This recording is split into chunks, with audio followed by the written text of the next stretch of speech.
Lord. I have loved you. If you are with me, you should nothing of all.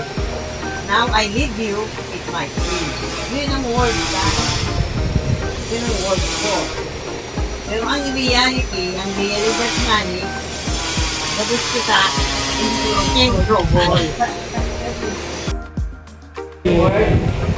Word mo, love and peace. Peace. Ang order. Sige sana. Sige na, anong faith mo? Oh. Sige sana, kung gusto mo duman ka. Pero minsan, hindi mo pabayaan yung faith mo. Relate ka, faith tayo, faith ay trusting ka, hindi ka man nagkakaroon, hindi mo nire-relate si tabirin mo. In reality, in actuality, in practicality, how sa si faith mo nga si yung pagtugon. Direction to keep on moving, on loving.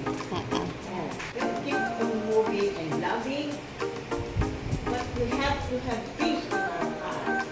Isipin nga ni prayer leader, grabe ang sinasakot na kamutakan, in trouble.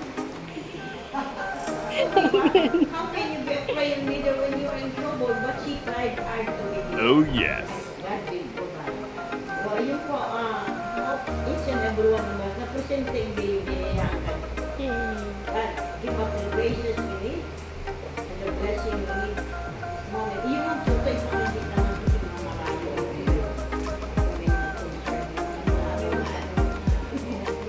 History with them.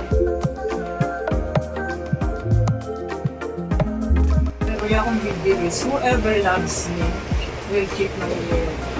And my Father will love me. And we will come to Him and make our dwelling with Him. Ngayon naman ay imagine mo na dapat talaga at peace ka. Kasi anong hahakitan ka kung ang promise ni Lord is faithful? Paano kita magiging trouble? Bakit sabi niya na yung mga words here?